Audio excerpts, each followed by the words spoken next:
In suburban Phoenix, 43-year-old Sarah Mitchell discovered an old photograph that would unravel her entire reality.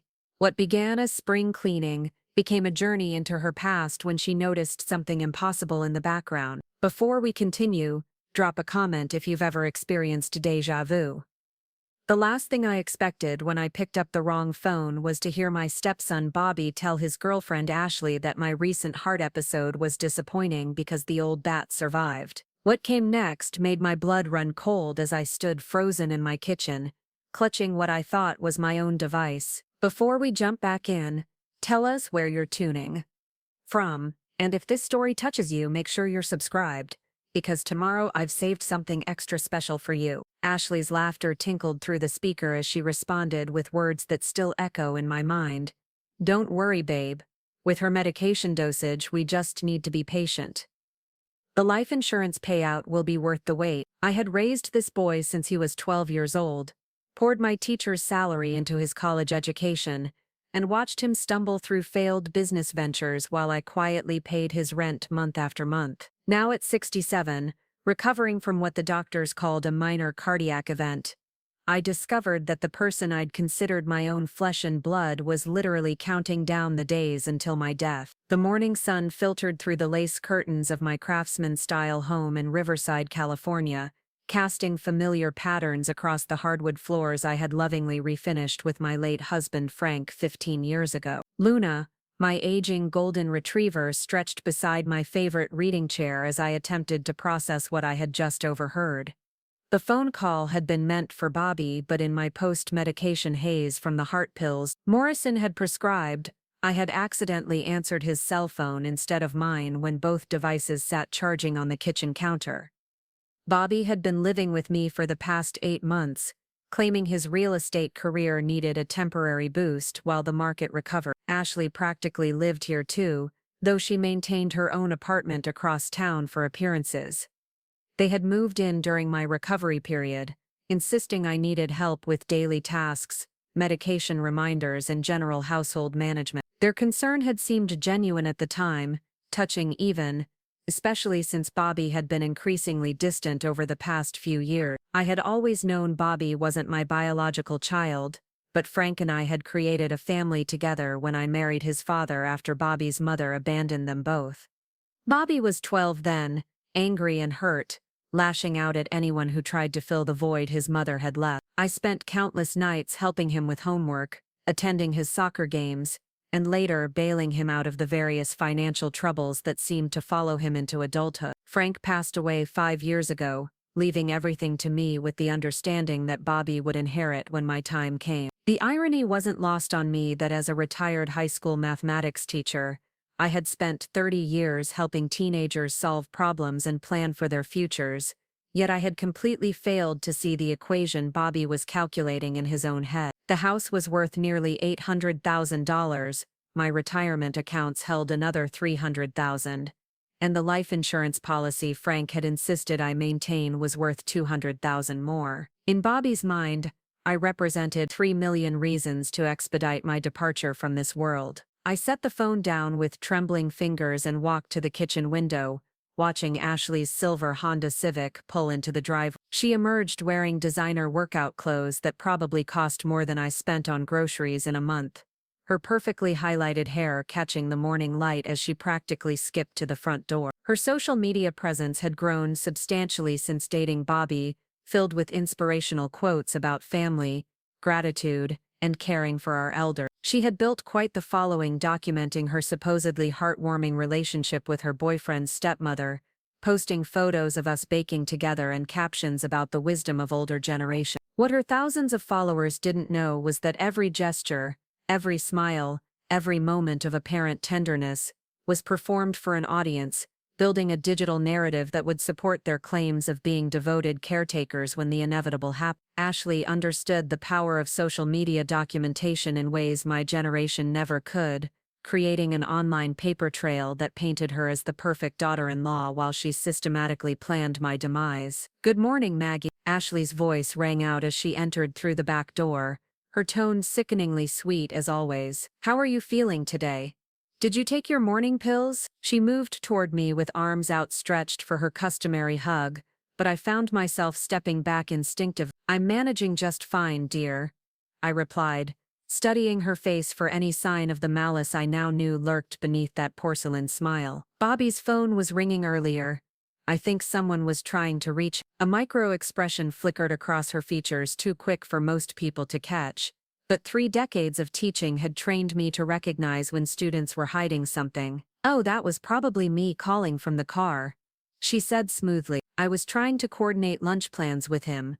Speaking of which, have you eaten breakfast? You know how important it is to keep your strength up. The solicitous concern in her voice made my stomach churn. Every caring gesture now took on a sinister undertone as I wondered whether she was genuinely worried about my nutrition or simply monitoring my physical condition for other purposes. I had been experiencing increasing fatigue lately, along with occasional dizziness that I had attributed to my new medication regimen.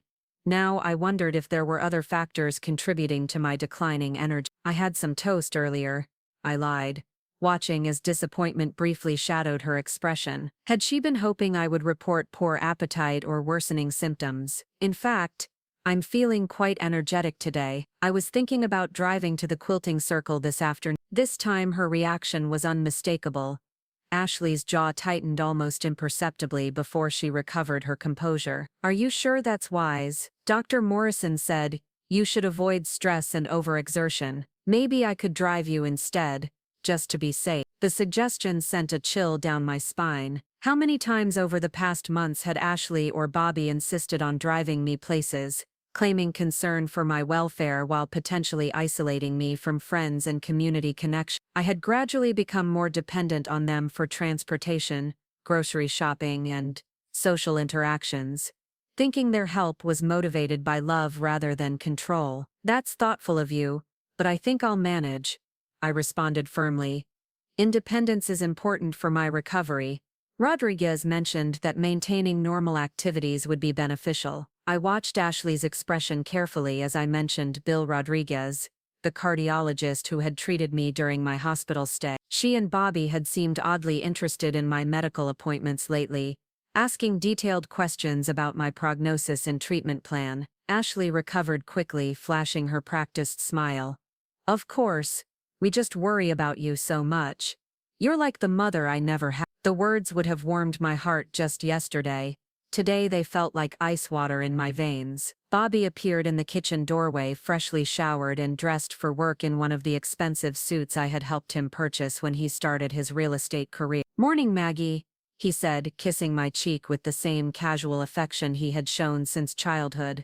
Sleep well? Like a baby, I replied, testing whether my tone sounded natural. Ashley was just telling me about your lunch plan. Bobby glanced quickly at Ashley, who nodded almost imperceptibly. They had clearly developed their own system of nonverbal communication, coordinating their stories and strategies without words. How long had they been planning this? When had their relationship shifted from genuine care to calculated manipulation? Right, we're meeting at that new place downtown, Bobby said, moving to pour himself coffee from the pot I had made earlier. You sure you don't want to join us? We could make it a family lunch. The invitation sounded sincere, but I now recognized it as another attempt to monitor my condition and activities. They wanted to observe my energy levels, appetite, and overall health status, gathering information to adjust their timeline accordingly. I had become a science experiment in my own home, studied and measured by the very people who should have been protecting me.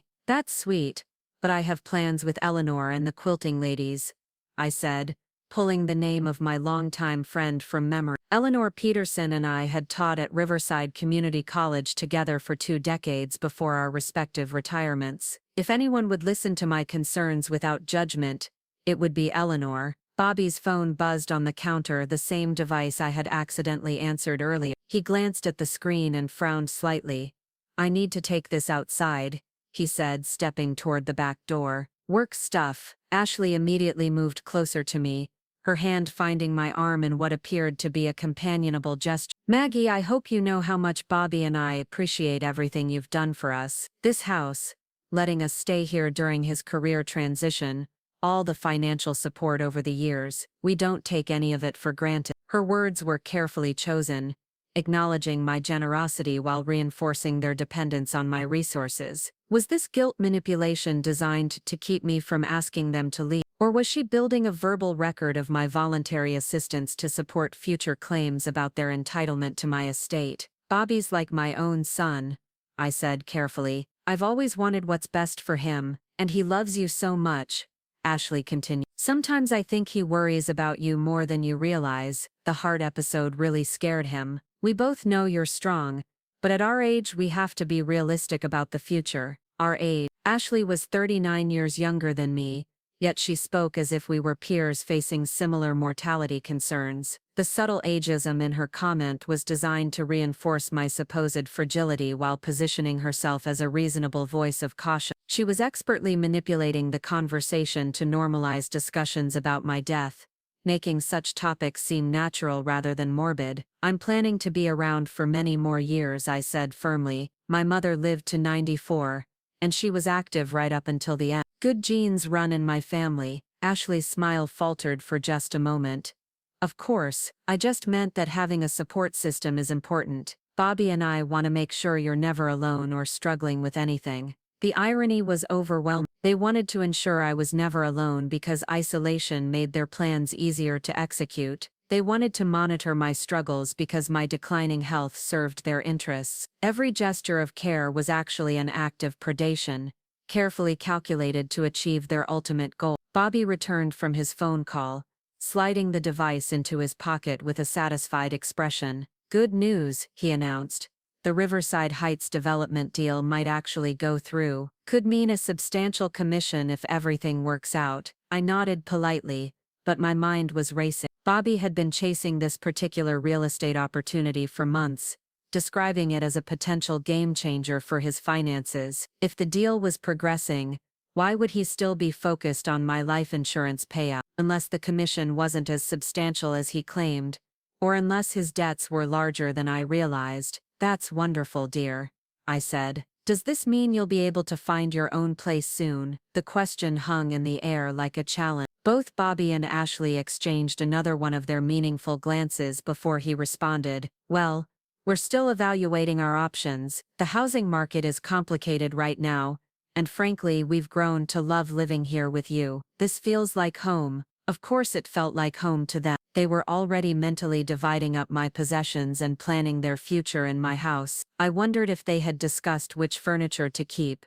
which rooms to renovate, or how quickly they could erase evidence of my 30-year residence here. Besides, Ashley added, you've seemed so much happier having us around. Social connection is crucial for cardiac recovery. Dr. Morrison emphasized how important it is for you to avoid stress and loneliness. Another manipulation tactic, using my medical condition to justify their continued presence, while framing their departure as potentially harmful to my health. They had effectively created a situation where asking them to leave could be construed as self-destructive behavior, giving them moral justification for refusing such requests. I excused myself to get dressed for the day, leaving them in the kitchen to continue whatever planning they thought I couldn't overhear. Luna followed me to the bedroom, her golden coat showing more gray around the muzzle than I had noticed before. She had been my constant companion since Frank's death, offering unconditional loyalty that stood in stark contrast to the betrayal I was now facing from the human members of my family. As I selected clothes from my closet, I caught my reflection in the full-length mirror Frank had installed years ago. At 67, I was still relatively healthy despite the recent cardiac episode. My silver hair was well maintained, my posture straight from years of yoga classes, and my blue eyes remained sharp behind wire-rimmed glasses. I looked like someone with many good years ahead, not the frail invalid Bobby and Ashley apparently needed me to become. The realization crystallized as I brushed my hair and applied light makeup. They weren't just waiting for natural causes to claim me, they were actively working to accelerate the process. The medication questions, the driving assistance, the social isolation, the constant monitoring disguised as care, all of it was designed to weaken my independence and potentially create opportunities for more direct intervention. I thought about the pill organizer Ashley had insisted on preparing each week, claiming it would help me stay organized and compliant with my medication schedule. Had she been adding anything extra? The growing fatigue and occasional dizzy spells could be side effects of my prescribed heart medication, but they could also indicate other substances in my system. Fear tried to take hold, but I pushed it aside with the same determination I had used to manage unruly teenagers for 3 decades. Bobby and Ashley might have underestimated their target. I wasn't a helpless elderly woman succumbing to natural decline. I was an educated professional with a sharp mind and a support network they didn't fully understand. More importantly, I now knew exactly what they were planning, which gave me a significant advantage in developing my own strategy. The first step was gathering evidence and allies. Eleanor Peterson would be my starting point. She had maintained connections throughout the community and possessed the investigative instincts of someone who had survived decades in education administration. If anyone could help me document Bobby and Ashley's behavior and intentions, it would be Eleanor. I also needed to contact Bill Rodriguez, the cardiologist who had been treating me. Not only was he a medical professional who could analyze my symptoms objectively, but he was also someone Bobby and Ashley hadn't had time to influence or manipulate. Bill had mentioned during my last appointment that he was recently widowed himself, and we had discovered mutual interests in community theater and local history. Perhaps it was time to explore that connection more deliberately. My reflection showed a woman who had spent her entire adult life solving problems and protecting young people from poor decisions. Bobby might have forgotten that his stepmother was someone who had faced down hostile school boards, managed budget crises, and guided countless students through academic and personal challenges. He was about to rediscover exactly how formidable Margaret Thompson could be when properly motivated. I finished getting ready and returned to the kitchen, where Bobby and Ashley were engaged in quiet conversation that stopped abruptly when I appeared. Their guilty expressions confirmed that I had been the topic of discussion, and probably not in flattering terms. "I'm heading out for a few hours," I announced, gathering my purse and car keys from the counter. "The quilting circle meets at 1, but I want to stop by the bank first to review some account statements." Bobby's head snapped up with obvious alarm. "Account statements? Is everything okay? Do you need help with anything financial?" His concern was transparently self-interested.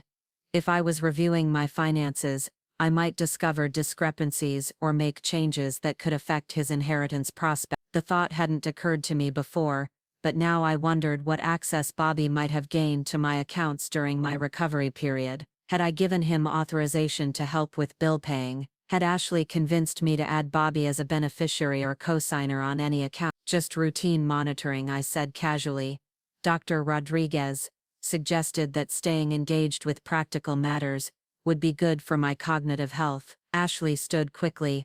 "That's a great idea. Maybe we should all go together. Bobby knows so much about financial planning, and I could help organize any paperwork you need to review." The eagerness in her voice was barely concealed. They were panicking at the possibility that I might take independent action regarding my financial affairs. This confirmed my suspicion that they had been planning more than just waiting for my natural death. They had probably been working to gain control over my assets while I was still alive. "Thank you both, but I prefer handling my banking privately," I said firmly. Preparing and narrating this story took us a lot of time, so if you are enjoying it, subscribe to our channel. It means a lot to us. Now back to the story. "Some things are personal, you understand." Bobby's expression darkened briefly before he recovered his composure. "Of course, Maggie. We just want to make sure you're not overwhelmed or confused by anything. Financial stress can be hard on the heart." Another veiled threat disguised as concern. He was reminding me that emotional stress could trigger cardiac episodes, effectively warning me against taking actions that might upset their plans. The manipulation was becoming more obvious now that I understood their true motivations. I kissed Bobby's cheek with the same casual affection I had shown throughout his life, watching his eyes for any flicker of genuine emotion. There was none. The boy I had raised, the young man I had supported through countless crises, looked at me with the cold calculation of a stranger evaluating an obstacle to be removed. "Drive carefully," Ashley called as I headed toward the garage. "Text us when you get there safely." Her request sounded caring, but I recognized it as a monitoring tactic. They wanted to track my movements and activities, ensuring they knew where I was and how long I might be gone. This would give them opportunities to search my belongings, access my computer, or make other preparations while I was away. I backed my Honda Accord out of the garage and drove through the familiar streets of Riverside, California, my mind churning with plans and possibility. The city had been my home for 40 years, first as a young teacher starting my career, then as Frank's wife building a life together, and finally as a widow creating a new chapter of independence. I knew every neighborhood, every shortcut, every resource the community offered. My first stop would indeed be the bank, but not for the routine review I had mentioned. I needed to understand exactly what financial access Bobby and Ashley might have gained, what changes had been made to my accounts during my recovery, and what protections I could implement immediately. Then I would visit Eleanor, armed with specific questions and a clear request for help. Bobby and Ashley had made a critical error in their planning. They had assumed that aging meant inevitable weakness, that kindness indicated naivety, and that love guaranteed blind trust. They were about to discover that a retired mathematics teacher who had spent 30 years outsmarting teenagers possessed skills they had never bothered to recognize or respect. The game they thought they were winning had just become far more complicated. And unlike Bobby's previous financial troubles, this was one mess I wouldn't be cleaning up for him. The Pacific Coast Credit Union had been my financial home for over 20 years, and Janet Morrison, the branch manager, greeted me with the warm familiarity of someone who had processed my teacher's salary deposits, retirement planning, and Frank's life insurance claim. Her smile faltered slightly when I requested a comprehensive review of all account activity from the past 6 months, but she led me to her private office without question. What I discovered over the next hour made my hands shake as I reviewed each statement line by line. 3 separate withdrawals of $5,000 each had been made from my savings account, all authorized with what appeared to be my signature, but dated during my hospital stay when I was heavily sedated. Bobby had been listed as an emergency contact with limited account access for bill-paying purposes, but these withdrawals far exceeded anything related to household expenses. Janet pulled up the transaction details on her computer screen, her professional demeanor becoming increasingly concerned as she reviewed the authorization forms. "Mrs. Thompson, I have to ask, do you remember signing these withdrawal requests? The signatures appear consistent with our records, but the timing seems unusual given your medical situation." I studied the documents carefully, noting how my typically steady handwriting appeared shaky and uncertain in these signatures. "I don't remember signing anything like this," I admit. I was quite disoriented during my recovery period. "Is there security footage from these dates?" Janet's expression grew more serious. "We retain security recordings for 90 days. These transactions fall within that time frame. Would you like me to investigate further? If there's any suspicion of unauthorized access or coercion, we can file a fraud report immediately." The validation felt enormous. A financial professional was confirming that something wasn't right about these transactions, that my instincts about Bobby and Ashley's manipulation had concrete foundation. "Yes, please investigate," I said firmly, "and I'd like to change all my account access codes immediately. Remove Bobby from any emergency authorization." As Janet typed rapidly on her keyboard, she continued asking questions that revealed the extent of the problem. Bobby had also attempted to add Ashley as an additional emergency contact just 2 weeks earlier, claiming I had requested it, but couldn't come to the bank myself due to mobility issues. Only Janet's insistence on speaking directly with me had prevented that authorization from going through. "Miss Thompson, I'm also seeing some inquiries about your accounts that weren't initiated by you," Janet said, scrolling through electronic records. "Someone has been calling to check balances and recent transaction history. The calls came from your home phone number, but the voice didn't match our recordings of previous conversations with you." Ashley, she had been monitoring my financial activity, probably trying to determine how much money remained accessible and whether I had noticed the unauthorized withdrawal. The scope of their planning was becoming clearer.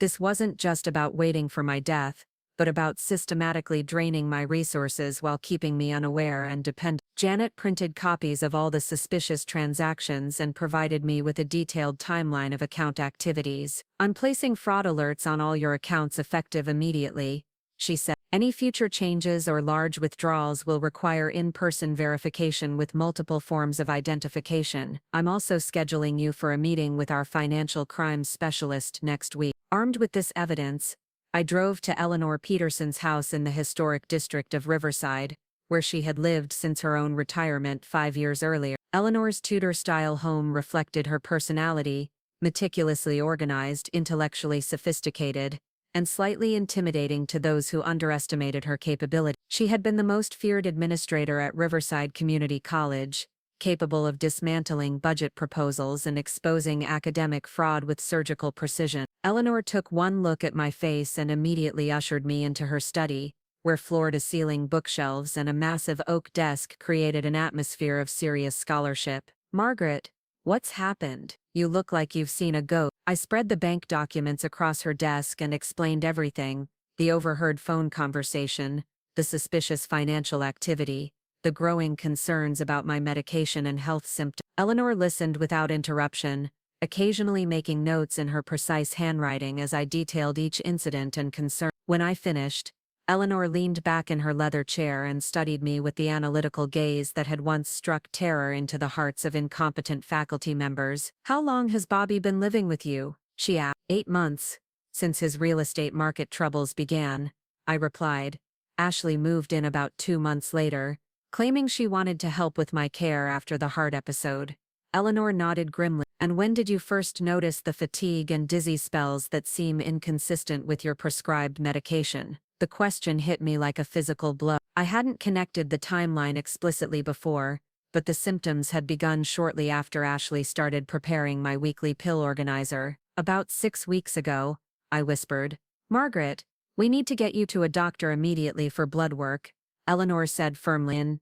"Independent lab testing, not through your regular physician where Bobby and Ashley might have access to results. And we need to document everything they've been doing with dates, times, and witnesses." Eleanor's military precision was exactly what I needed. She pulled out a legal pad and began creating what she called an evidence matrix, listing each suspicious incident with corresponding documentation requirements. Her experience dealing with academic misconduct investigations had taught her how to build airtight cases that could withstand scrutiny. "The financial fraud alone is serious," she continued. "But if they're tampering with your medication, we're talking about attempted murder. That changes everything about how we approach this situation." We spent the next 2 hours developing a comprehensive strategy.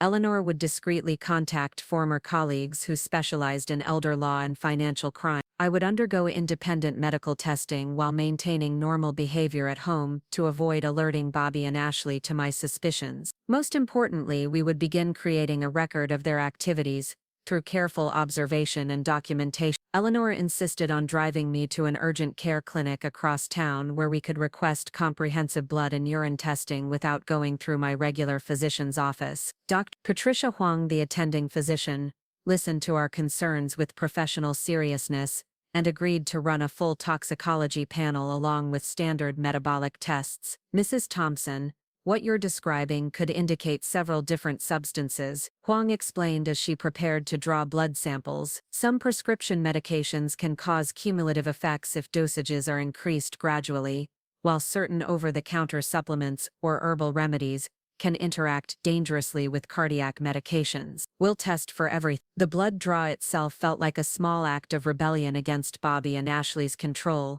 For months, they had positioned themselves as the guardians of my health information, accompanying me to appointments and asking detailed questions about my treatment plan. Now I was taking independent action to understand what was really happening to my body. Dr. Huang promised call with preliminary results within 24 hours, with complete toxicology findings available within a week. She also provided me with printed copies of the test orders and her direct contact information, understanding that discretion might be necessary given the circumstances. Eleanor drove me home as the afternoon sun cast long shadows across Riverside's tree-lined street. The familiar neighborhood looked different now, less like a sanctuary, and more like a stage where Bobby and Ashley performed their caring charade for neighbors who had no reason to suspect anything sinister. "Remember," Eleanor said as she pulled into my driveway, Act completely normal. Don't let them know you suspect anything. We need more time to gather evidence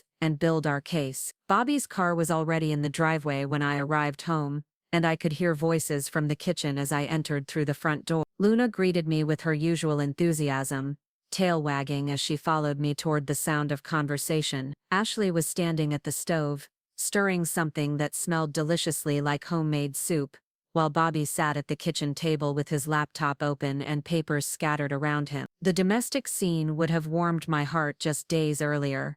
Now it looked like a carefully constructed tableau designed to reinforce their image as devoted caregivers. "There you are," Ashley exclaimed, turning from the stove with a bright smile.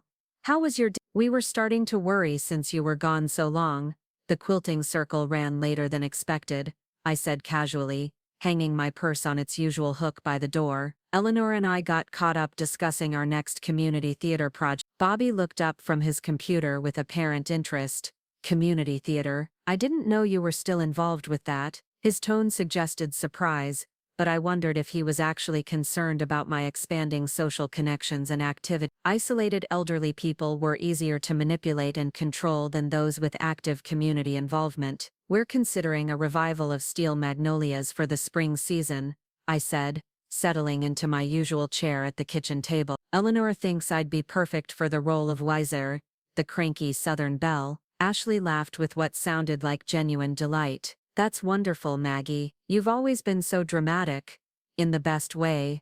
Of course, theater would be perfect for you." The irony was almost overwhelming. Ashley was encouraging my involvement in a play about strong Southern women, supporting each other through life's tragedies, apparently unaware that the plot involved secrets, betrayals, and ultimately the triumph of love over adversity. If she had actually read the script, she might have recognized the parallels to our current situation.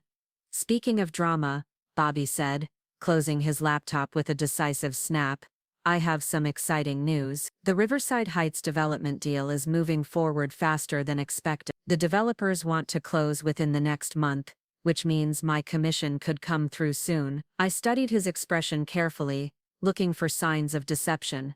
"That's wonderful, dear. Will it be enough to help you get back on your feet financially?" A shadow passed across Bobby's face before he recovered his enthusiasm. "It's a start, but real estate is unpredictable. We might need to stay here a little longer while I build up more clients and establish better financial stability." Translation: the commission wouldn't be as substantial as he had claimed, or perhaps the deal wasn't as certain as he wanted me to believe. Either way, he wasn't planning to move out anytime soon, which meant my life insurance remained their primary financial strategy. Ashley returned to the stove, ladling soup into bowls with practiced efficiency. "I made your favorite chicken and rice recipe," she said, setting a steaming bowl in front of me. "Extra vegetables for heart health, just like Dr. Morrison recommended." I accepted the soup gratefully, noting how Ashley had positioned herself to watch me eat. Was she monitoring my appetite for signs of declining health? Or was there something in the food I should be cautious about? The paranoia felt exhausting,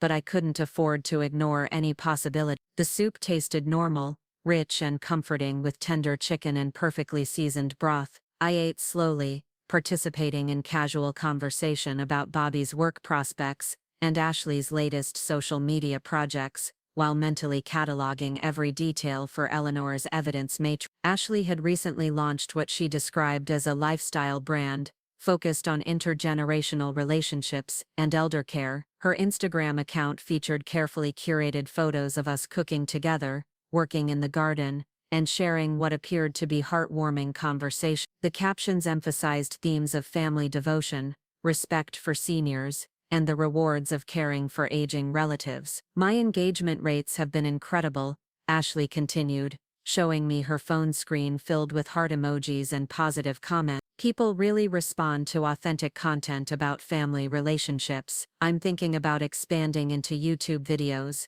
maybe interviewing you about your experiences as a retired teacher." The proposal sent chills down my spine. Ashley wanted to document our relationship more extensively, creating video evidence of my supposedly declining health and her devoted care. These recordings could later support claims about my mental state, medical needs, and their justified presence in my home. "That sounds lovely," I said carefully, but I'm not sure I'm comfortable being on camera. I've always been better with written communication than video presentations. Bobby jumped in immediately. Come on, Maggie. You were a teacher for 30 years. You're a natural performer. Besides, sharing your wisdom and experience could help other families dealing with similar situations. Similar situations? What exactly did he mean by that? Were there other elderly relatives being manipulated by younger family members, or was he thinking more specifically about families coping with cardiac issues and end-of-life planning? I deflected by asking Ashley about her other social media projects, listening as she described various collaboration opportunities with brands targeting older demographics. Her business model seemed to involve positioning herself as an expert on senior care and family dynamics, building credibility through her relationship with me. The conversation continued through dinner, touching on neighborhood news, weather forecasts, and weekend plans. On the surface, we looked like any normal family sharing a meal and discussing daily life. Underneath, I was analyzing every word and gesture while Bobby and Ashley presumably did the same, each of us calculating strategies and watching for advantage. After dinner, I excused myself to take Luna for her evening walk, needing fresh air and a few minutes to process everything I had learned. The golden retriever moved slowly beside me as we circled the familiar neighborhood blocks, her aging joints matching my own careful pace. Mrs. Henderson from next door was watering her flower garden as we passed, and she waved cheerfully from behind her white picket fence. How are you feeling, Margaret? Bobby and Ashley are such angels for taking care of you. I'm doing very well, thank you, I replied, noting how the neighborhood had apparently accepted the narrative that I needed caretaking. Had Bobby and Ashley been sharing selective information about my health with neighbors, building community support for their version of events? It's so wonderful to see young people who understand family responsibility, Mrs. Henderson continued. Not everyone would be willing to put their own lives on hold to care for an aging parent. Aging parent. Bobby had apparently been referring to me as his parent rather than stepmother, simplifying the relationship in ways that reinforced his inheritance claims. This suggested a level of planning and narrative control that extended beyond our household into the broader community. I smiled and nodded politely, filing away another piece of evidence for Eleanor's investigation. Every conversation now carried potential significance, as I began to understand how thoroughly Bobby and Ashley had constructed their deception. Luna and I completed our walk and returned home to find Bobby on the phone in his room while Ashley cleaned up the kitchen. She looked up from loading the dishwasher as we entered, her expression momentarily unguarded before snapping back to its usual warmth. How was your walk? Luna looks tired. We both are, I said honestly. I think I'll turn in early tonight. Reading helps me relax before sleep. Ashley nodded approvingly. That's perfect. Rest is so important for cardiac recovery. I'll make sure Bobby keeps the television volume down so you won't be disturbed. I settled into my bedroom with a mystery novel, but my mind kept wandering from the fictional crime to the very real conspiracy unfolding in my own home. Dr. Huang's blood tests would provide crucial information about whether my symptoms indicated medication tampering. Eleanor's contacts in the legal community would help determine what evidence we needed to build a solid case. Most importantly, I needed to start documenting Bobby and Ashley's behavior systematically. Eleanor had suggested keeping a detailed journal with dates, times, conversations, and witnesses. She had also recommended taking photos of my medication bottles before and after Ashley's weekly organizing sessions, looking for any discrepancies in pill counts or appearances. The thought of my deceased husband Frank brought unexpected comfort as I prepared for bed. He had always said I was the strongest person he knew, capable of handling any crisis with intelligence and determination. Frank had chosen me to inherit everything because he trusted my judgment and believed I could protect what we had built together. Bobby might have forgotten that his stepmother was someone who had managed classroom discipline, budget negotiations, and administrative politics for 3 decades. He was about to rediscover exactly how formidable Margaret Thompson could be when properly motivated. I fell asleep that night with Luna curled beside me on the bed, both of us alert to any unusual sounds in the house. Tomorrow would bring Dr. Huang's preliminary test results and another day of careful observation and evidence gathering. Bobby and Ashley might think they were close to achieving their goals, but the real game was just beginning. The next morning arrived with California sunshine streaming through my bedroom windows and the sound of Ashley preparing breakfast in the kitchen. I found her at the stove making what appeared to be elaborate spread: scrambled eggs, bacon, fresh fruit, and homemade biscuits. "Good morning, Maggie," she called cheerfully. "I thought I'd make us a special breakfast. You seemed a little tired yesterday, so I wanted to make sure you get plenty of nutrition to keep your energy up." The concern felt hollow now that I understood her true motivations, but I played along with the performance. "That's very thoughtful, dear. Everything smells wonderful." Bobby emerged from his room dressed for another day of real estate appointments, or at least that's what he claimed his activities involved. I wondered how much time he actually spent on legitimate work versus planning their financial schemes. My phone rang as we sat down to breakfast, and Dr. Huang's name appeared on the caller ID. "Excuse me," I said, stepping into the living room to take the call privately. "Mrs. Thompson, I have your preliminary blood test results," Dr. Huang said in her crisp professional tone. "I think we need to schedule a follow-up appointment immediately. Some of your levels are concerning." My heart rate quickened. "What kind of concerns?" "I'm seeing elevated levels of certain compounds that shouldn't be present given your prescribed medication regimen. I'd prefer to discuss the details in person rather than over the phone. Can you come in today?" I glanced toward the kitchen where Bobby and Ashley were undoubtedly straining to overhear my conversation. "Yes, I can be there this afternoon." "Excellent. And Mrs. Thompson?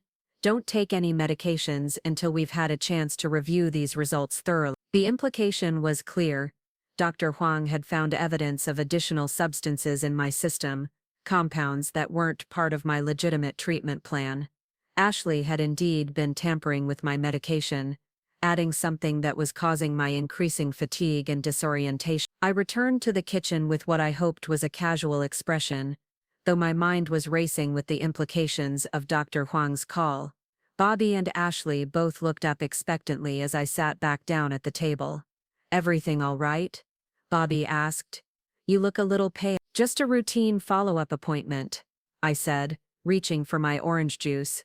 "Dr. Rodriguez wants to check my progress with the new medication dosage." Ashley's eyes sharpened with interest. "New dosage? I thought your prescription was stable.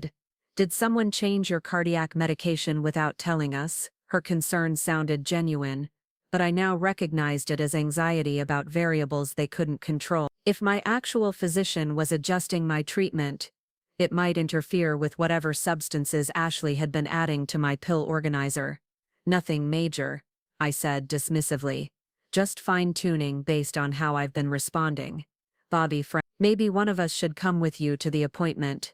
Medical information can be complicated, and it's important to make sure you understand everything the doctor is telling you." The suggestion sounded reasonable on the surface, but I understood it as an attempt to monitor and potentially influence my medical care. They wanted to be present for any discussions about my health status, treatment plans, or prognosis. "That's sweet, but I prefer handling my medical appointments independently," I said firmly. "It makes me feel more in control of my own healthcare decisions." Ashley's smile became slightly strained. "Of course, Maggie. We just want to make sure you're getting the best possible care. Sometimes having an advocate can be helpful when dealing with complex medical issues." Advocate. She was positioning herself as my healthcare advocate, someone with my best interests at heart rather than someone actively working to undermine my health. The manipulation was becoming more sophisticated as they realized I might be growing more independent and assertive about my medical care. I finished breakfast quickly and excused myself to get ready for the day, leaving Bobby and Ashley to continue whatever plotting they thought I couldn't detect. In my bedroom, I carefully examined the weekly pill organizer Ashley had prepared just 2 days earlier. The pills looked correct at first glance. The right colors and shapes for my prescribed cardiac medication, vitamins, and calcium supplements. But closer inspection revealed subtle differences in some of the tablets. 2 of what should have been my heart medication appeared slightly different in size and texture from the other. I photographed everything with my smartphone, documenting the questionable pills from multiple angles before carefully transferring them to a small jewelry box. Dr. Huang would need samples for testing to determine exactly what substances Ashley had been adding to my medication regimen. The evidence was mounting systematically: financial fraud, medication tampering, social manipulation, and community deception. Bobby and Ashley had constructed an elaborate conspiracy designed to isolate me from support systems while gradually undermining my health and independence. But they had made critical errors in their planning. They had underestimated my intelligence, my community connections, and my willingness to fight back when threatened. Most importantly, they had failed to recognize that a retired mathematics teacher who had spent 30 years dealing with deceptive teenagers possessed exactly the skills needed to expose their schemes and turn their own tactics against them. The appointment with Dr. Huang would provide medical confirmation of the medication tampering. Eleanor's legal contacts would help determine the best way to document and report their financial crime, and I was beginning to formulate a more comprehensive strategy for exposing their conspiracy while protecting myself from further harm.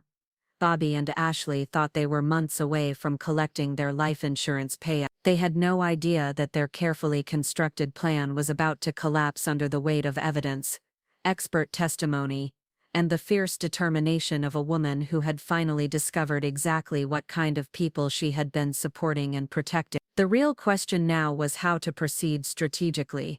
Direct confrontation would put me at immediate risk and give them opportunities to destroy evidence or flee. But continuing to play the unwitting victim while gathering more proof would allow me to build an airtight case that could result in criminal charges and permanent protection from their schemes. I chose strategy over impulse, intelligence over emotion. Bobby and Ashley were about to learn that their biggest mistake hadn't been underestimating my worth. It had been underestimating my capabilities.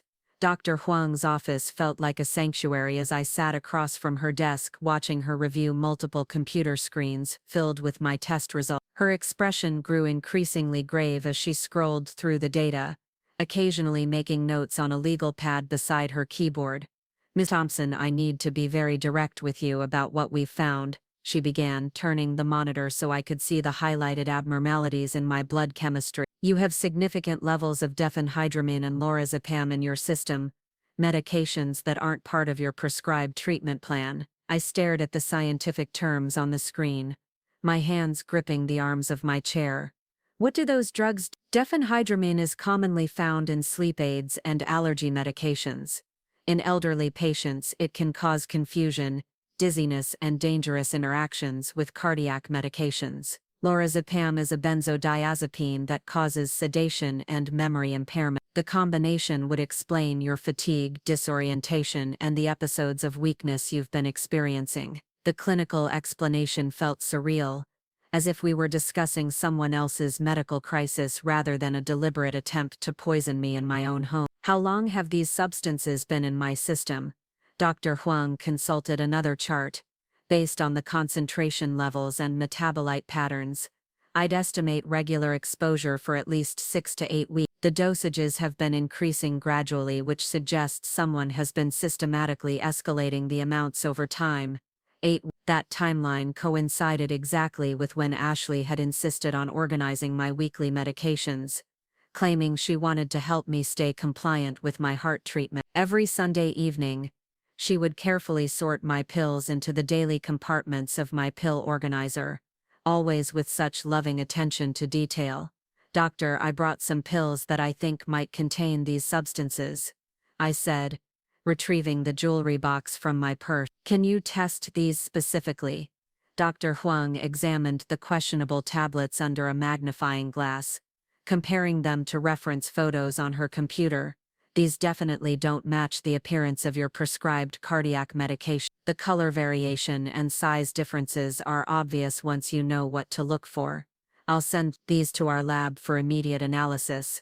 She leaned back in her chair, her professional demeanor softening slightly. "Mrs. Thompson, what you're describing constitutes a serious crime. Someone has been deliberately administering controlled substances without your knowledge or consent. This isn't just medication tampering, it's attempted poisoning with potentially fatal consequences." The words hung heavy in the air between us. Fatal consequences. Bobby and Ashley weren't just trying to make me weak and dependent. They were actively trying to kill me through gradual chemical poisoning. The realization hit me like a physical blow, leaving me breathless and shaking. What should I do? I whispered. First, stop taking any medications that anyone else has prepared for you. I'm prescribing fresh bottles of your cardiac medications that you'll manage entirely yourself. Second, we need to document everything medically and legally. I'm required to report suspected elder abuse to the authorities, but I want to coordinate with whatever legal strategy you and your advocates are developing.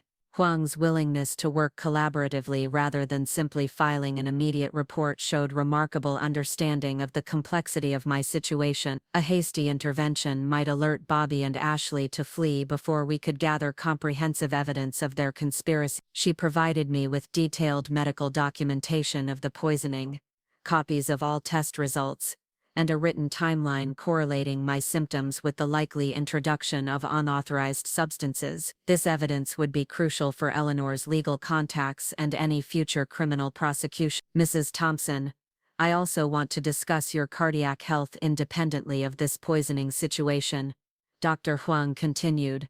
Your heart condition is actually much less serious than you may have been led to believe. With proper medication and basic lifestyle management, you should have many healthy years ahead. Another shock.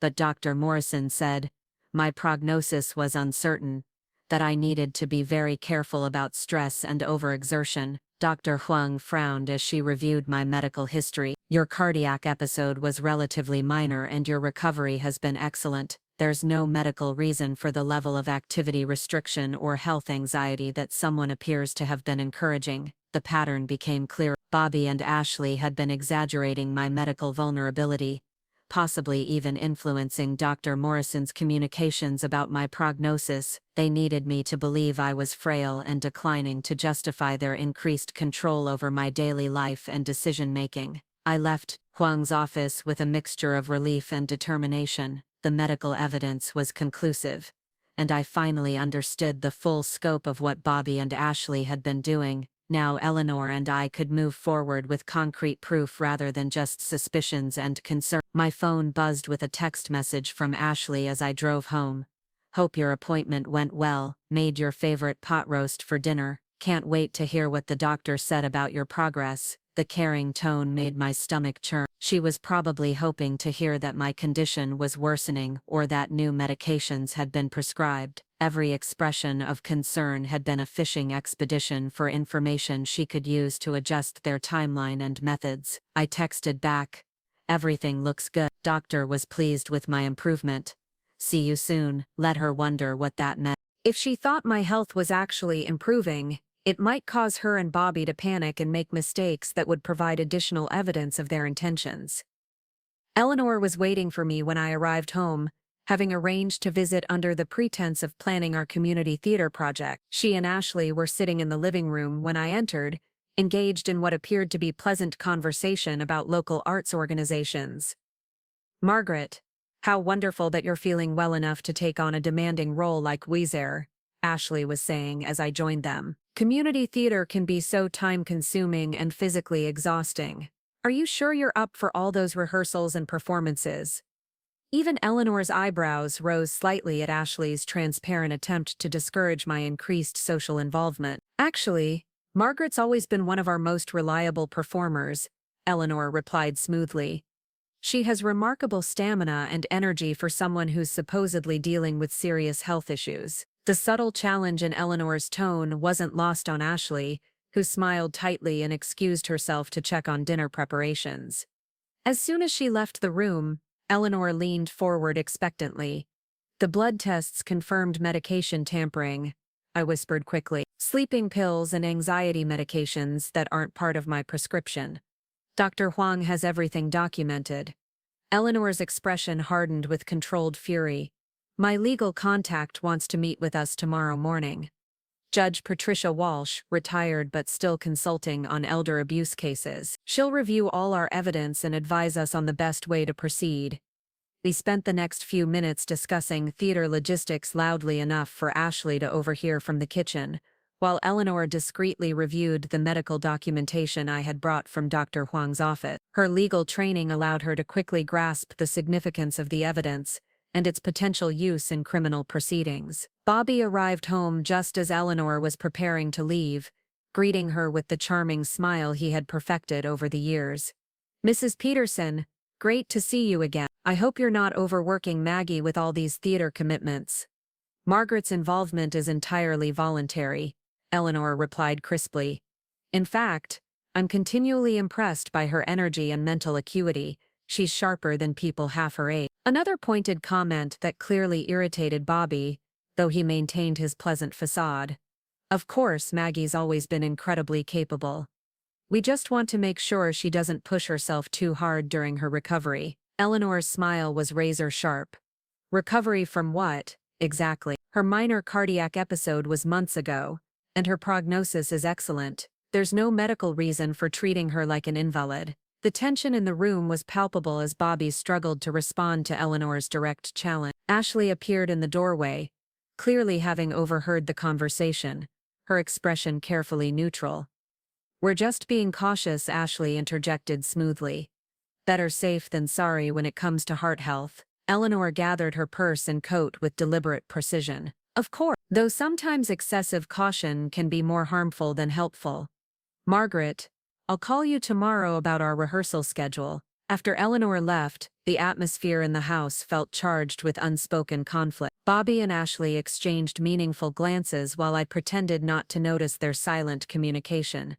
The pleasant domestic facade was becoming harder for them to maintain as outside pressure mounted. Dinner conversation was stilted, with Bobby making forced attempts at normalcy while Ashley watched me eat with barely concealed anxiety. They were probably wondering whether I had discussed my medication with Dr. Huang, whether any changes had been made to my treatment plan, and whether their poisoning strategy was still viable. "The pot roast is delicious," I said, taking another bite while carefully observing their reactions. "Ashley, you've become such a wonderful cook since moving in. I feel so lucky to have someone taking such good care of me." Ashley beamed at the compliment, but I noticed her relief at my apparent continued naivety about her true motives. "It's my pleasure, Maggie. You've done so much for Bobby and me. The least I can do is make sure you're well nourished and comfortable." Bobby nodded enthusiastically. "We're just grateful you're letting us stay here while I get my business back on track. Family should take care of each other. Right? The word felt bitter in my mouth as I smiled and agreed with his sentiment. Bobby had never considered me family when he needed money, emotional support, or someone to clean up his messes. I had only become family when my death would benefit him financially. That evening, I followed Dr. Huang's instructions and skipped my usual medications entirely, claiming fatigue and an early bedtime. Instead, I sat by my bedroom window with the lights off, watching Bobby and Ashley through the reflection in the glass as they gathered in the kitchen below. Their body language told a story of increasing stress and urgency. Ashley gestured emphatically while Bobby shook his head, clearly engaged in heated discussion about something they couldn't risk me overhearing. At one point, Ashley pulled out her phone and showed Bobby something on the screen that made his face go pale. After about an hour of intense conversation, they separated, Bobby heading to his room while Ashley made her way to the medicine cabinet in the hallway bathroom. I watched through my cracked bedroom door as she carefully examined my pill organizer, counting tablets and making notes on a small piece of paper. She was calculating dosages, probably trying to determine whether the medications she had been adding were reaching therapeutic levels for their intended purpose. The sight of her methodically planning my poisoning filled me with cold rage, but I forced myself to remain calm and observant. The next morning brought Judge Patricia Walsh to Eleanor's house, where we spread our evidence across her dining room table like prosecutors preparing for trial. Judge Walsh, a formidable woman in her 70s with silver hair and penetrating gray eyes, reviewed each document with the meticulous attention that had defined her 30-year career on the bench. "This is comprehensive," she said finally, looking up from Dr. Huang's medical report. "Financial fraud, medication tampering, elder abuse, conspiracy to commit murder. You have solid evidence for multiple felony charges." Eleanor leaned forward intently, What's our best strategy for ensuring they don't destroy evidence or flee before arrests can be made? Judge Walsh considered the question carefully. We need to coordinate with law enforcement, but timing is crucial. If we move too quickly, they might claim ignorance or point fingers at each other. If we wait too long, they might escalate their attempts to harm Margaret. She outlined a strategy that would involve staged law enforcement intervention, financial institution cooperation, and medical expert testimony. The goal was to build an airtight case while ensuring my immediate safety from further poisoning attempts. Margaret, you'll need to continue acting normally for perhaps another week while we coordinate all the moving pieces. Judge Walsh explained. I know it's difficult and frightening, but we want to catch them in the act rather than giving them opportunities to create alternative explanations for their behavior. The prospect of continuing to live with Bobby and Ashley while knowing their true intentions felt almost unbearable, but I understood the legal necessity. A premature confrontation might result in reduced charges or even case dismissal if their lawyers could argue reasonable doubt about their intent. Judge Walsh also suggested additional evidence gathering that could strengthen our case. Document everything they say and record conversations if possible. Take photos of any medication tampering. Create a detailed timeline of their financial requests and your physical symptoms. Eleanor volunteered to coordinate with the detective division that handled financial crimes against elderly victims. Her academic connections included several retired law enforcement professionals who could provide guidance on evidence collection and case preparation. As we finalized our strategy, Judge Walsh pulled me aside for a private conversation. Margaret, I want you to understand that what you're doing takes tremendous courage. Many elderly victims of financial abuse never report the crimes because the perpetrators are family members they still love despite the betrayal. I did love Bobby, I admitted quietly. I raised him, supported him, believed in him even when nobody else would, but he stopped being my family the moment he decided my death was worth more than my life. Judge Walsh nodded with understanding. That clarity will serve you well in the coming week. Stay focused on the evidence and the law rather than the emotions. Justice sometimes requires us to act against our hearts in service of our survival. I returned home that afternoon with renewed determination and a clear plan of action. Bobby and Ashley had no idea that their victims had allies, resources, and legal expertise that matched their criminal ambitions. More importantly, they had underestimated the depth of my commitment to protecting everything Frank and I had built together. The house felt different as I entered, charged with the tension of competing agendas and hidden knowledge. Bobby was pacing in the living room while talking rapidly on his phone, his voice low but clearly agitated. Ashley sat at the kitchen table with her laptop open, typing furiously with an expression of intense concentration. Everything all right? I asked casually, noting how they both started guiltily at my arrival. Just work stuff, Bobby said quickly, ending his phone call. Some complications with the Riverside Heights deal. Nothing for you to worry about. Ashley closed her laptop with a decisive snap. I was just updating my social media content. My followers love hearing about our family dynamic and how we're all supporting each other through challenge. Family dynamic. She was still building her online narrative about devoted caregivers and grateful elderly relatives, probably creating digital evidence to support their eventual claims about my declining health and their reluctant but necessary guardianship. That evening, I carefully documented the contents of my pill organizer before Ashley could access it, photographing each compartment and noting any discrepancies from my prescribed medication. True to form, she had added several tablets that didn't match my legitimate prescriptions, continuing her poisoning campaign despite my improved demeanor and energy. I also began recording conversations using my smartphone, following Judge Walsh's advice about capturing evidence of their true intentions and method. Bobby's guard was down when he thought I was safely medicated and compliant, leading to increasingly careless comments about timelines, financial expectations, and their growing impatience with my stubborn refusal to deteriorate on schedule. The week that followed became a masterclass in strategic deception, as I played the unwitting victim while systematically documenting their crimes. Bobby's real estate deal fell through entirely, leaving him desperate and increasingly volatile about their financial situation. Ashley's social media engagement began declining as followers noticed the repetitive nature of her content about elderly care. Most importantly, Dr. Korn's continued testing revealed escalating levels of unauthorized substances in my system, proving that Ashley was increasing dosages in response to my apparent improved health. The medical evidence showed clear intent to cause serious harm rather than mere sedation or control. Eleanor coordinated daily with Judge Walsh and the detective team, ensuring that every piece of evidence met legal standards for admissibility and prosecution. The Financial Crimes Division had traced Bobby's unauthorized account access and uncovered additional attempts to gain control over my investment portfolio and insurance policies. By the end of the week, we had assembled a case that Judge Walsh described as prosecutorially bulletproof. Bobby and Ashley had documented their own crimes through phone records, social media posts, medical evidence, and financial transactions. Their overconfidence had become their downfall. The final phase of our strategy would begin the following Monday with coordinated law enforcement action, asset freezing, and arrest warrants. Bobby and Ashley had spent months planning my destruction, never imagining that their intended victim was planning their complete and permanent downfall. As I prepared for bed that final night before the intervention, Luna settled beside me with her usual loyalty and warmth. Tomorrow would bring justice,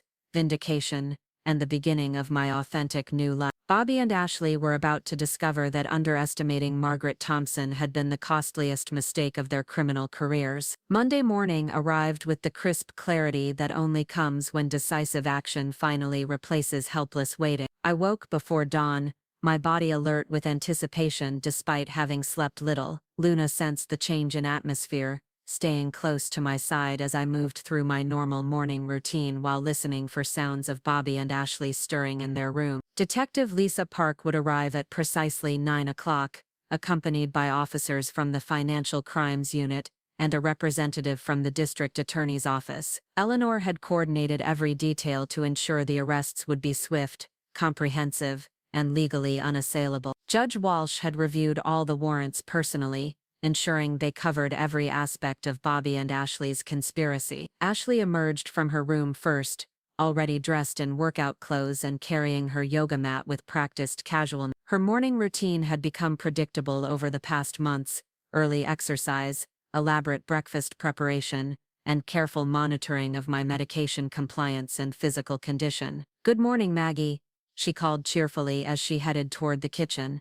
"Beautiful day, isn't it? I thought I'd make pancakes after my workout. You need to keep your strength up." The irony of her concern for my strength wasn't lost on me as I smiled and nodded appropriately. She had spent weeks systematically poisoning me while expressing worry about my nutrition and energy level. The psychological manipulation was as disturbing as the physical harm she had caused. Bobby appeared 20 minutes later, showered and dressed for what he claimed would be another day of pursuing real estate opportunity. His demeanor seemed more agitated than usual, with frequent glances at his phone and visible tension in his shoulders and jaw. "Any word on new property listings?" I asked innocently, noting how he startled slightly at the question. "A few possibilities," he replied vaguely. "Market's still pretty unpredictable. Might take longer than I hoped to find the right opportunity." Translation: his financial desperation was increasing, making my life insurance payout more attractive as a solution to his mounting debts and failed business ventures. The timeline pressure was building exactly as Judge Walsh had predicted. Ashley returned from her workout session, glowing with endorphins and apparently oblivious to the morning's planned event. She moved around the kitchen with energetic efficiency, preparing what she probably intended as my final breakfast under her care. "I've been thinking about expanding my social media content," she announced while mixing pancake batter. "Maybe doing some video interviews with you about aging gracefully and maintaining family connections. My audience really responds to intergenerational content." The proposal sent chills through me as I realized she was still building her online narrative even as law enforcement prepared to expose her crime. Ashley genuinely believed she could manipulate public perception through curated social media content, creating a version of reality that supported her victim status rather than revealing her predatory behavior. "That sounds interesting," I said carefully, "but I'm not sure I'm ready for that level of public exposure. Maybe we could start with something smaller." Bobby looked up from his coffee with sudden interest. "Actually, that's not a bad idea. Documentation of Maggie's daily life and health status could be really valuable for insurance purposes and medical records. He was thinking about establishing a documented timeline of my supposed decline to support their eventual insurance claim. The conversation felt surreal as they discussed exploiting my image and story while planning my death. My phone buzzed discreetly with a text from Eleanor. Team is in position, stay calm and act normal. The next few minutes stretched like hours as I forced myself to eat Ashley's pancakes while making casual conversation about weekend plans and neighborhood events. Bobby checked his phone obsessively, clearly expecting important news about some. Ashley chattered about her yoga class and upcoming social media collaborations. At exactly 9 o'clock, the doorbell rang with the sharp authority that only law enforcement brings. Luna barked once before settling beside my chair, somehow sensing that these visitors represented safety rather than threat. Bobby and Ashley exchanged quick glances of confusion as I rose to answer the door. Expecting someone? Ashley asked with forced lightness. No, I replied truthfully. But it's probably just a delivery or neighbor. I opened the door to find Detective Park flanked by 3 uniformed officers, all wearing expressions of professional seriousness. Behind them stood Eleanor, Judge Walsh, and a woman I didn't recognize who carried an official-looking briefcase. Mrs. Thompson, Detective Park said formally, I'm Detective Lisa Park with the Riverside Police Department. We have warrants for the arrest of Robert Chen and Ashley Martinez on charges of financial elder abuse, medication tampering, conspiracy to commit murder, and insurance fraud. The words hung in the air with crystalline clarity as Bobby and Ashley appeared behind me in the doorway. Ashley's face went pale while Bobby's expression cycled rapidly through confusion, denial, and dawning comprehension. This has to be a mistake, Ashley said quickly, her voice rising with panic. We've been taking care of Maggie. We love her like family. Someone must have misunderstood something. Detective Park stepped forward with practiced authority. Ashley Martinez, you're under arrest for conspiracy to commit murder, elder abuse, and administering controlled substances without consent. She began reciting Miranda rights while producing handcuffs with efficient professionalism. Bobby backed away from the door, his face flushed with rage and disbelief. Maggie, what the hell is going on? How could you do this to us after everything we've done for you? The accusation was so perfectly typical of Bobby's psychological manipulation that I almost laughed. Even facing arrest for plotting my murder, he was trying to make me feel guilty for protecting myself from his schemes. Bobby Chen, another officer announced, you're under arrest for financial elder abuse, fraud, and conspiracy to commit murder. The handcuffs clicked into place as Bobby continued protesting his innocence and my supposed betrayal. Eleanor stepped forward as the officers prepared to transport Bobby and Ashley to the station. Margaret, Judge Walsh and I will handle the legal proceedings from here. You're completely safe now. The house fell silent after the police cars departed, leaving me alone with Luna and the sudden realization that months of fear and deception had finally ended. I walked through each room slowly, noting how different everything felt without the underlying tension of living with people who wanted me dead. Ashley's laptop still sat open on the kitchen table, displaying her social media dashboard with its carefully crafted posts about devoted caregiving and family love. The contrast between her online persona and the reality of her criminal behavior would have been amusing if it weren't so deeply disturbing. Bobby's room revealed evidence of planning that went far beyond what we had already discovered. Financial documents spread across his desk showed detailed calculations of my estate value, insurance policies, and potential asset distribution. He had created what essentially amounted to a business plan for my murder, complete with timelines and profit projections. Huang called that afternoon to check on my well-being and provide additional medical documentation for the prosecution. Mrs. Thompson, I want you to know that your courage in exposing this situation may have saved other elderly victims from similar abuse. These cases are often difficult to detect and prosecute. The validation felt overwhelming. For months I had questioned my own perceptions and worried that I was becoming paranoid or overly suspicious. Learning that my instincts had been completely accurate, that the threat had been real and escalating, brought both relief and lingering trauma. Eleanor arrived that evening with updates from the courthouse and jail. Both Bobby and Ashley have been denied bail due to flight risk and the severity of the charges. Their lawyers are already trying to negotiate plea deals, but Judge Walsh believes the evidence is strong enough to secure significant prison sentence. We sat in my living room sipping tea and processing the day's events, while Luna dozed peacefully at our feet. The familiar domestic scene felt precious after months of underlying menace and deception.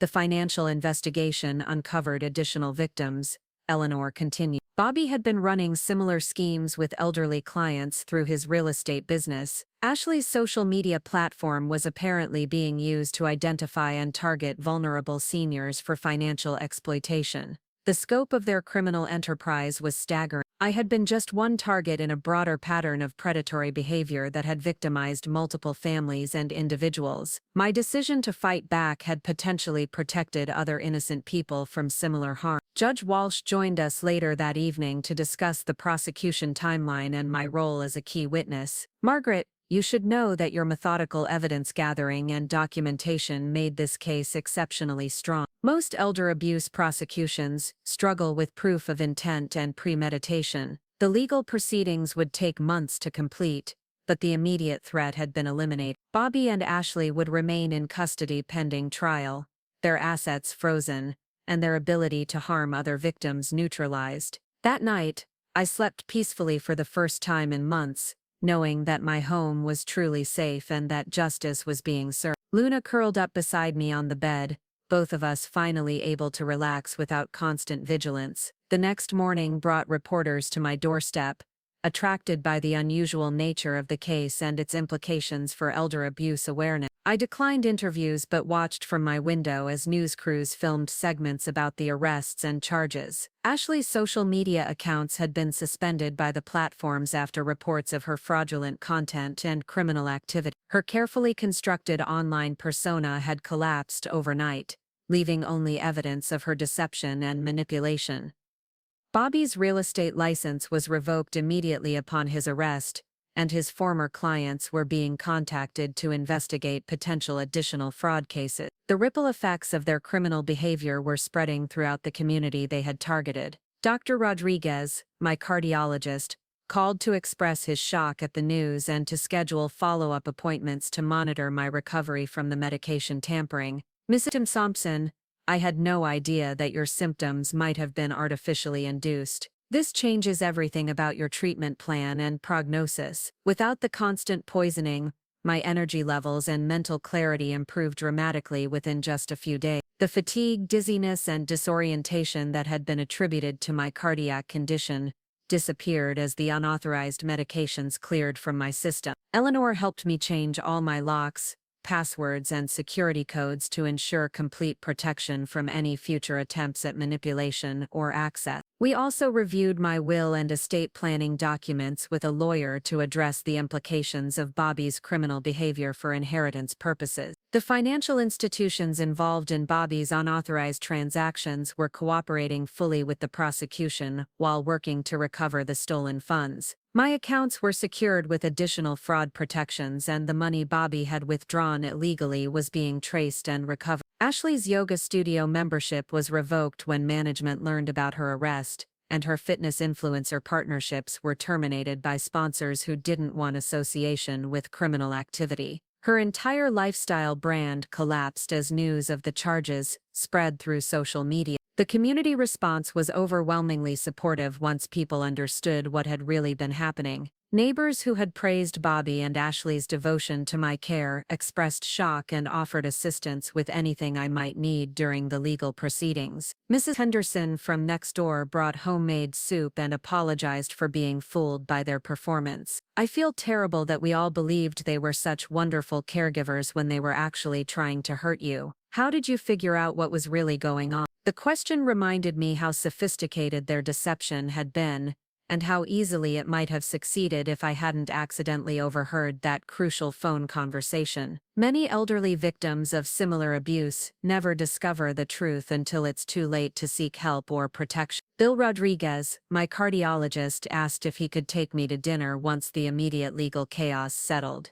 "I know this isn't the best timing, but I've been thinking about you since our conversation about community theater. I'd love to hear more about your experiences and interest outside of medical appointments. The invitation felt like a glimpse of the authentic future that was now possible without Bobby and Ashley's manipulation and For the first time in months, I could consider new relationships and activities without calculating their impact on my safety or survival. The district attorney's office scheduled a meeting to prepare me for testimony and to explain the prosecution strategy. Ms. Thompson, cases like this often result in plea bargains because defendants don't want to risk jury trials. Your evidence is so comprehensive that their lawyers will likely advise them to accept reduced sentences rather than face maximum penalty. Part of me wanted Bobby and Ashley to receive the harshest possible punishment for their betrayal and cruelty. Another part of me simply wanted them permanently removed from my life so I could focus on healing and rebuilding rather than prolonged legal battle. Eleanor suggested that I consider writing about my experiences to help other elderly people recognize warning signs of financial and physical abuse by family members. Your story could prevent similar tragedies and give other victims courage to seek help before it's too late. The idea of transforming my trauma into education and advocacy felt empowering. I had survived Bobby and Ashley's conspiracy not just through luck but through intelligence, community support, and strategic action. Other potential victims could benefit from understanding how predators operate and how to protect themselves. As the week progressed, I began redecorating my house to remove all traces of Bobby and Ashley's presence. Their rooms were stripped bare and repainted, their belongings donated to charity or discarded. I wanted to reclaim every space they had occupied and contaminated with their deception. The psychological impact of their betrayal would take longer to heal than the physical effects of their poisoning. Trusting my judgment about people's motivations and intentions would require time and probably professional counseling to rebuild completely. But the immediate threat was over. Justice was being served, my home and finances were secure.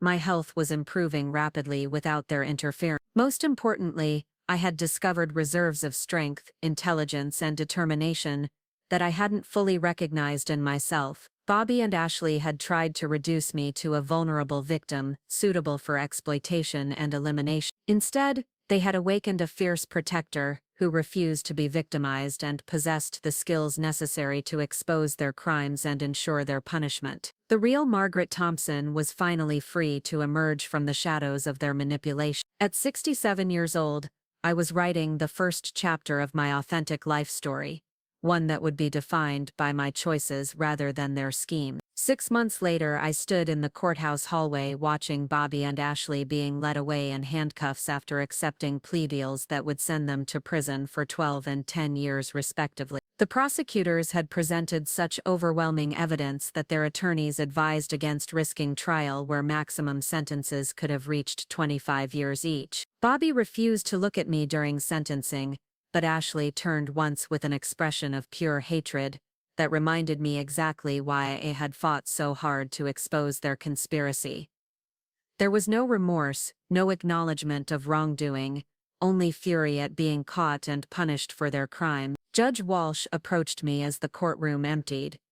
"Margaret, you should know that your case has already led to policy changes in how financial institutions monitor elderly account holders. The evidence you gathered has become a training tool for law enforcement agencies across the state. The knowledge that my experience would help protect other potential victims provided deep satisfaction beyond personal justice." Bobby and Ashley's predatory behavior had been transformed into education and prevention rather than allowing them to simply disappear into the criminal justice system without broader impact. Eleanor waited for me outside the courthouse, her smile reflecting the same sense of completion I felt. "Ready to celebrate? Bill is waiting at the restaurant with champagne and congratulations." Bill Rodriguez had become much more than my cardiologist over the past month. Our dinner conversations had evolved into regular dates, shared community theater rehearsals, and quiet evenings discussing books and travel plans. At 68, he brought the wisdom of someone who had also survived loss and emerged stronger. The restaurant celebration included several friends from my quilting circle and theater group, people who had supported me throughout the legal proceedings without ever making me feel like a victim requiring pity. Their presence reminded me how rich my life had become once I was free to build authentic relationships. Dr. Huang joined us briefly, bringing medical documentation that confirmed my complete recovery from the medication tampering. Your cognitive function, energy levels, and cardiac health are all excellent, she announced.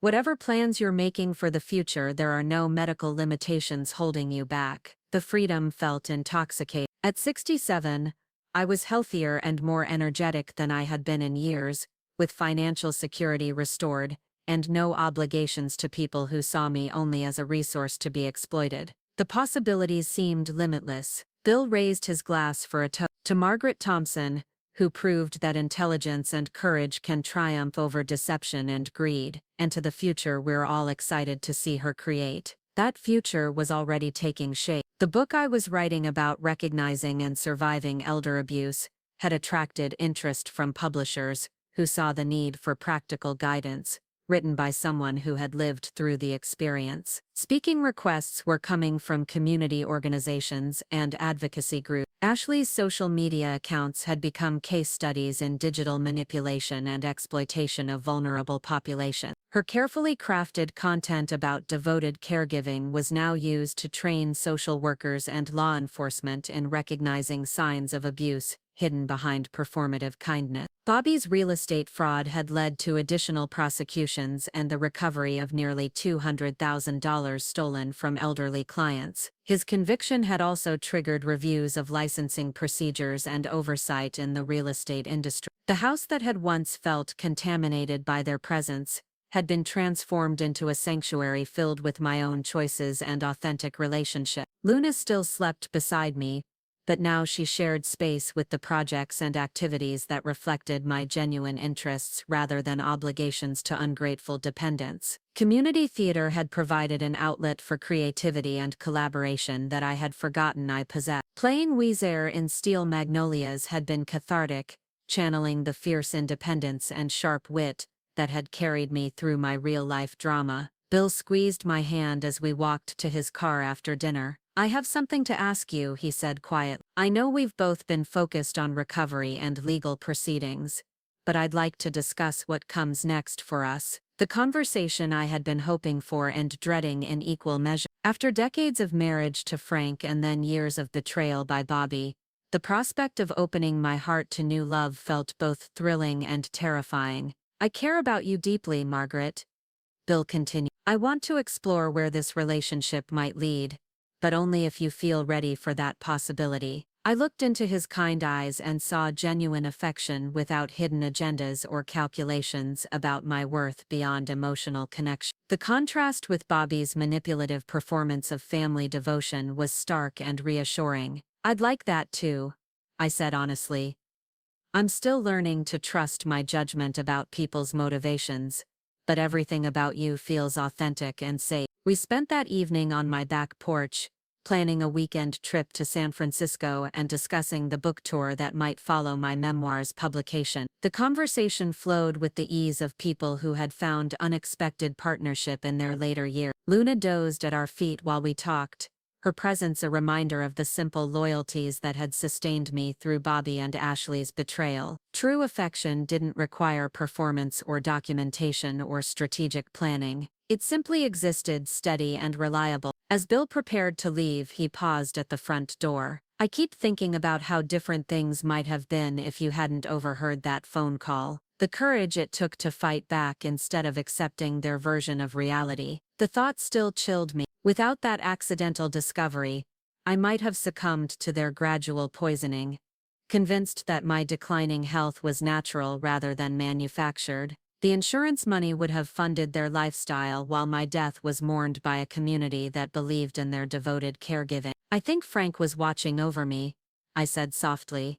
"He chose me to inherit everything because he trusted my judgment and strength. Maybe he made sure I found out the truth when I still had time to act." Bill kissed me gently goodbye, a gesture of affection that held promise rather than manipulation. As his car disappeared down the street, I felt the deep satisfaction of a woman who had reclaimed her life from people who had tried to steal it. The phone rang as I prepared for bed, and Eleanor's voice brought news that would have seemed impossible 6 months earlier. Margaret, you're not going to believe this. Ashley's former yoga studio wants to hire you as a consultant on recognizing elder abuse warning signs. They're creating a training program for staff and clients, from victim to expert, from target to teacher. The transformation felt complete as I agreed to consider the opportunity. Bobby and Ashley had tried to reduce me to a helpless elderly woman suitable for exploitation. Instead, they had revealed strengths and capabilities I hadn't fully recognized in myself. I settled into bed with Luna beside me and a mystery novel in my hands, surrounded by the peace of a home that truly belonged to me. At 67, I was beginning the most authentic chapter of my life, one defined by my choices rather than their schemes. Tomorrow would bring new possibilities, genuine relationships, and the satisfaction of using my experience to protect others from predators who disguised greed as love. Bobby and Ashley had whispered that I was better off dead, never imagining that I would prove beyond doubt that they were the ones better off without. Up next, you've got 2 more standout stories right on your screen. If this one hit the mark, you won't want to pass these up. Just click and check them out.